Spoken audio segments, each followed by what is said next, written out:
Welcome everybody. We're going to speak about the purpose of life. 43. Okay, let's go to that now. Another reference. I just want to start with that because it will put into perspective what we're here to do. So, you don't have to go to the top of the mountain to find the purpose of life. You just have to open up the Arizal. I love your spot. That's the best spot. When my kids come here, this is where we stay for Shabbos. My kids love sitting up there. They sit there and look at the Kotel. So the Arizal reveals to us the purpose of life. The purpose of God creating the world was to give good. That's it. The purpose of God creating the world was to give good. Shalom Chaver. Was to give good. And if it's God giving His good, it has to be the greatest good. Rosh gave an example yesterday. If a billionaire would give you $1, that be, you really need it. Your person's, God forbid, sick, and they ask, please, can you help me? He says, yeah, oh, please, yeah, here's $1. It would be more of an insult than good. Even though, you appreciate that dollar, but it's not, He can do much more.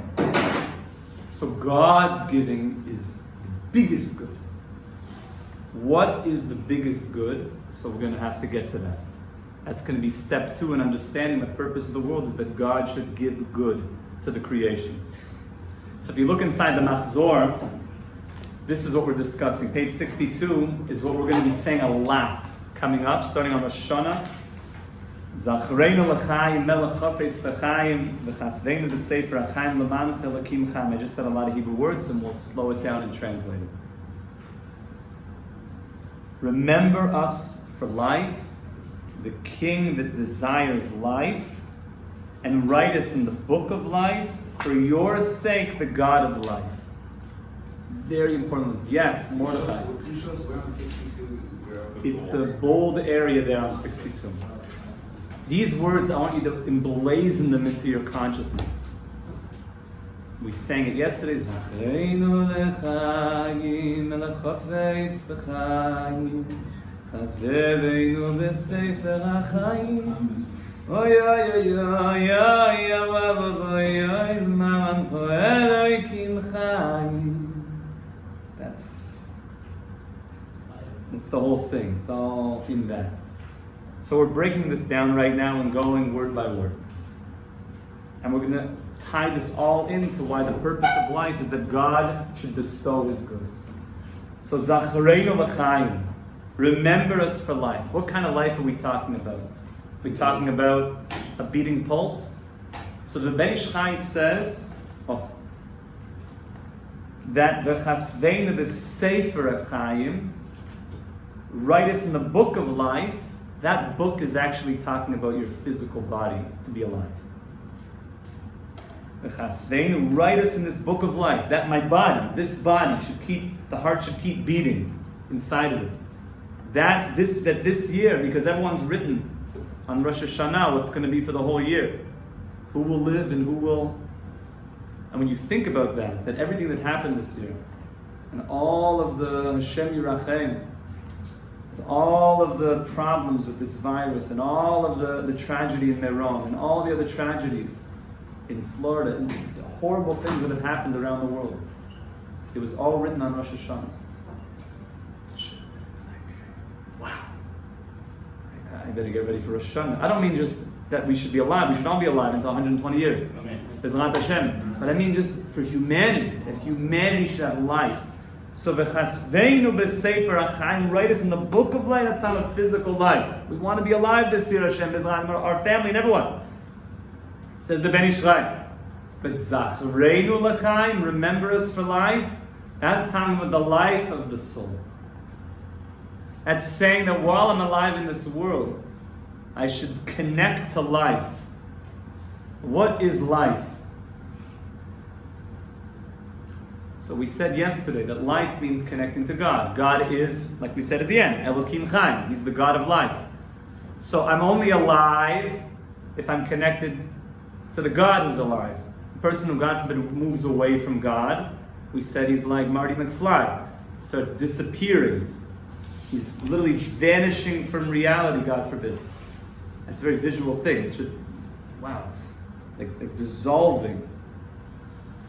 The Mishnah Berurah explains a very interesting thing. It says in the Zohar that how many mitzvahs do we have? 613. How many body parts do you have? 248 limbs and 365 major blood vessels, and that's right, and sinews. Adding together 613. 248 plus 365, 613. The Sefer Charedim starts going and showing you which mitzvahs correspond to which body parts. Which means if a person is doing the mitzvahs properly, he's not only strengthening his body in this world, he's strengthening his spiritual body for all eternity. One example, they say that getting angry relates to the liver.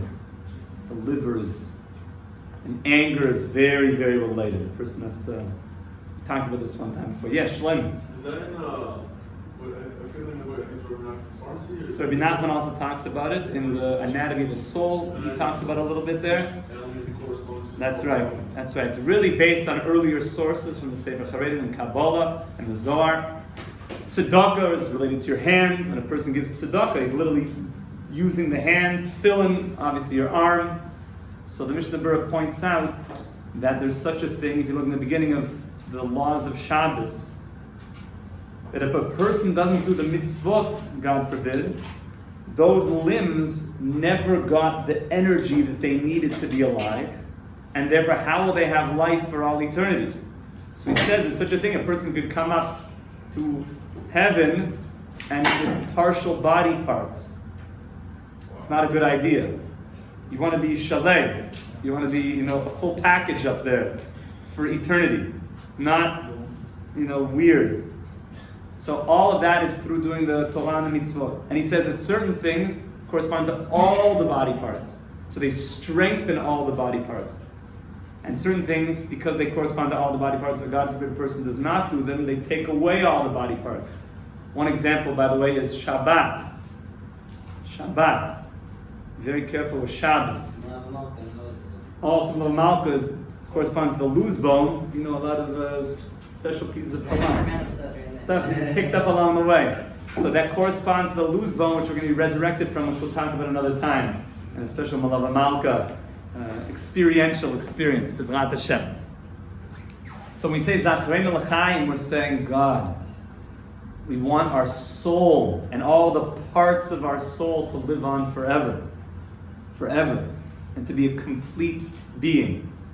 And we're also saying, Zachreinu L'chaim, I want to have life. My soul should be filled with life in this world. I don't want to do the mitzvot like, by rote.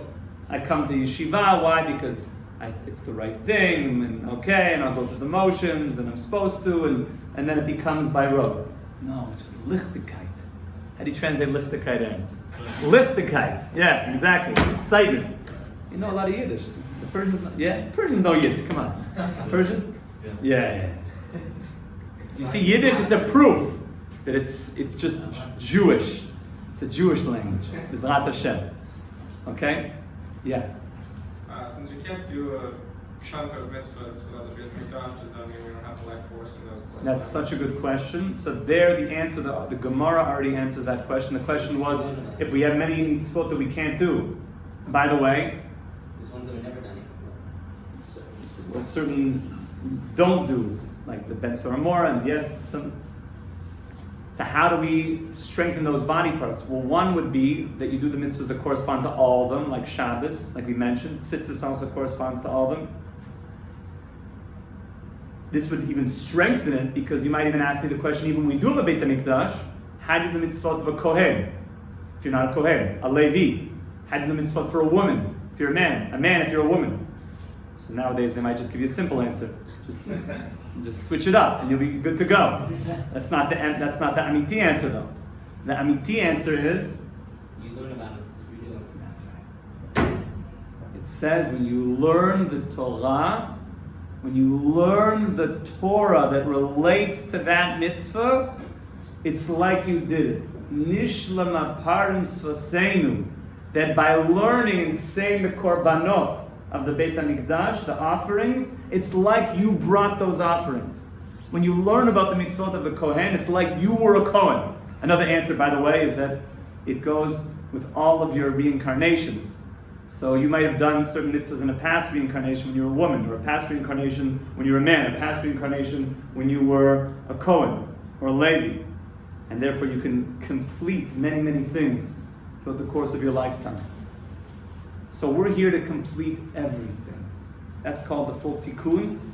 And the Zachrei L'chaim is we want to do all the mitzvot with chiyas to get everything done. And we want this to be our last reincarnation. No one wants to come back. This is it, my friends. Mashiach is coming. This is the last rodeo, like they say. Okay? B'ezrat Hashem. Now I have a question for you. I'm going to tell you another Zohar. Who wanted to learn Zohar? Oh, that's right. Oh yeah, Shlomo loves. Oh no, Jack was saying we just have a Zohar class. So we're mentioning a lot of Zohar today. So the Zohar says, you're going to hear this a lot as we get closer to Rosh Hashanah, a famous piece of Zohar. The Zohar says there are those people that come to Rosh Hashanah and they bark like dogs. They go hav, hav, hav, hav, hav. They're like barking. Hav l'mezoynai, hav l'bonai, hav like mezoynai, bonai, revichai. Give me children. Give me money. Give me money. Just give me. They walk into Rosh Hashanah like with a shopping list. God, here's my demands. I want to get a carton of eggs. I want to get some milk. I want to get some Pure Synergy, Pure Radiant C. I want to get some VK, vitamin C. I want to get some Solera. I want to get all the good stuff. Hook me up. So God says, what are you barking, you dogs? Like, he's showing up here barking like a bunch of dogs? Hashem's not happy with that. That's what the Zohar says. Those people that show up to Rosh Hashanah, give me a yacht, and give me money, give me health and briut. Wait a second. Aren't we supposed to ask for life? Zachrei L'chaim. Aren't we saying God? And we said even physical life. Physical life. So on one side, the Zohar says, if you ask for all these material things, you're like a dog. And on the other side, we're asking for it. And now let me make the question even stronger. Rosh Hashanah has a name. It's called Yom HaDin. Has a lot of names, by the way. One of them is called Yom HaDin, the Day of Judgment. So B'Yisrael Salanta said, if a person comes to Rosh Hashanah and he does not ask for his life, he does not ask for literally physical life, physical things, he is making a disgrace of the day. What does that mean, a disgrace of the day? He compares it to a court case. That a guy goes for a capital court case, for capital punishment, and he stands there in front of the judge and jury, and they say, plead your case, because we are going to behead you if you do not. You've been tried, you're put on trial for this heinous crime. Plead your case. And the guy doesn't ask for life. So, how do we look at that guy? You fool. You must be Meshugana because you don't understand it's a very serious thing. Like, your life's on the line. Like, why? You better ask for life right now. So B'Yisrael Salanta says, if you don't ask for physical needs, it basically means you don't get what's going on Rosh Hashanah. You didn't chap the nature of the day. So wait a second. The Zohar teaches us if you go and you ask for all your physical needs, you're like a dog, barking. But now we're learning, if you don't ask for your physical needs, then you don't understand the nature of the day. So my question, my friends, is do you ask for your physical needs or you do not ask for your physical needs? You do. Your intentions probably matter.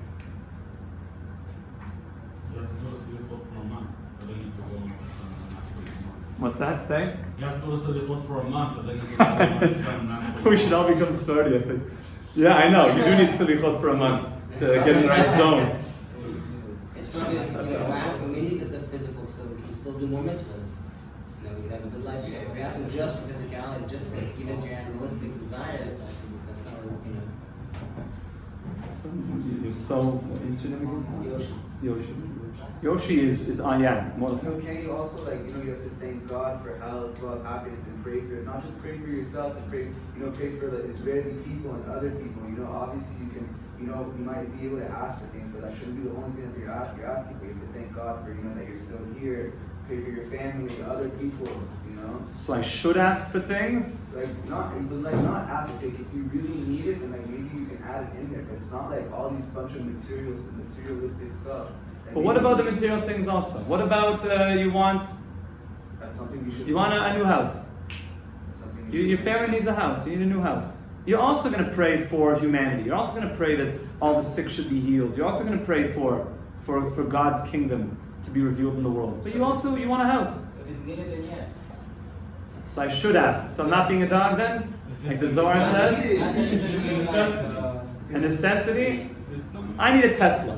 That's a necessity for me. That's not Are you sure? Not maybe. You should know. There's a halacha, which is, hear this halacha well. In the halachot of tzedakah, in the laws, the Jewish laws of giving charity. Let's say you had a billionaire, and he was used to going around in a horse-drawn carriage, and he was used to having a red carpet laid out in front of him, and he was used to eating fancy steak every single night, and fancy wine, and Cuban cigars, chafshi, anytime he wanted. And then what happened? The tides turned and he lost his wealth. You have to keep the same status. So what would I have thought? I would have thought, first of all, the law is that, the community has to help him get back on his feet. I would have thought that how much should you support him? Like middle class. You have to give them your own horse or something. The answer is no. Like, what's your name, Sadiq? Netanel. Like Netanel is teaching us, no, you give him exactly that. You give him what his former status was. You have to bring him back up, if the community can, to horses and carriages. Why is that? So won't be embarrassed. Also that, because for him, he's so used to that lifestyle, it's very hard for him. It's not so simple if you're used to something to just totally go down. You have to stand him up at the level that he had. That's my question. Yeah. So Ravilo, right? He went and announced the arrival of the rich guy who lost his money. Wouldn't that kind of be embarrassing for the rich guy? Isn't that kind of if this great rabbi is announcing his arrival, it's clearly to them, and it's kind of embarrassing. The main thing is that we just get him back on his feet. And we you get don't back on announce his it, people just find out. We get him back on his feet. That's the main thing. But at the level that he was, so we see that yes, sometimes that wealth could be a necessity. So how do we define necessity? What you're used to in your normal life. So I'm not being a dog there. A dog would be more than that. Sounds like when the Zohar says you're barking like a dog, you're just asking for Banai Mizayna Revichai. I'm just asking for life and health and just basics. There's one word in this sentence that unlocks the key to everything and unlocks the key to the purpose of creation. One word. Lemancha. Where is it?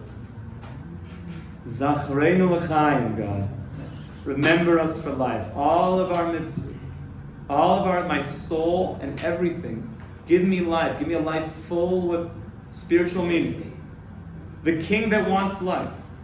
Why? Because Hashem, you want me to have a good life. Melech Chaved, you want that. Remember, what's the purpose of creation? The Hashem wants to give us the greatest pleasure. And that includes cars and money and whatever. It includes that. And make sure that we're physically alive this year. But all of that, all my wealth, and all my health, and my kids, and kids also just mean your offspring, your legacy, what you're producing in the world, the legacy and the dynasty you're creating, spiritual and physical, all of that, everything, and all the, yes, sure, the car and the Tesla, if that's your thing. as long as it's lemancha, for your sake, Hashem. Meaning, I'm going to use my house for you, Hashem. Means what do I do in a house that's for you, Hashem? I hang out and play Xbox all day? No! You have kids in that house. You take care of your wife in that house. And you make it a geshmaka happy house. And you have guests, and you do mitzvot, and you put up mezuzot, and you put up a fence on the roof. You do mitzvot in that house. And what do I have money? For tzedakah, to help people with things, to buy Shabbos food, to build a Beit Knesset, to build a shul, to build up yeshivas, to build your name in the world, Hashem. And why do I have this yacht that I want? Okay, you have to stretch on that one. Unless you can have some, I don't know. Motivation to make more money to give more charity. Okay, see, this is where it gets very real. That when this guy says, Lamancha Hashem, Hashem's going to look into your heart and he's like, okay, I got the house, I got the money, but the yacht, and I don't know if that one was for me. So we're going to bask in the beauty of the ocean. So if you're just doing hitbodedut, we're not that very well maybe so. But that's going to be a very deep question that God is boichem levavos, that God looks into our heart. He knows our motivations. He knows if we're just playing shtick. He knows if we're really, or if you have that fancy yacht and you're taking a trip with a group of students to go and appreciate Hashem's glory, and you do meditations on the boat, and you have minyan, you bring a sefer Torah on the boat, and you have kosher food, and you learn to be a little bit independent, and you're sailing, and you're doing different meditations about looking to the sky, which itself is a whole meditation, looking at it. It could be so. Many of the tzaddikim would go on trips. They would go on trips. They would go into the world. They would go into the mountains. They would think. So if you can be honest that it is lemancha, it's really lemancha, then yes, that will not be called a dog. That will not be called a dog. Because Hashem said, I made the world to do good. That's the purpose, to do good. To give you good. Which means all the good. But the greatest good is not that you have a bunch of stuff. The greatest good is that all the things that I give you, you connect to me. That is all in here. It's all in these words. Memorize these words. Think about these words. Dream about these words. This unlocks the secrets of creation in these words.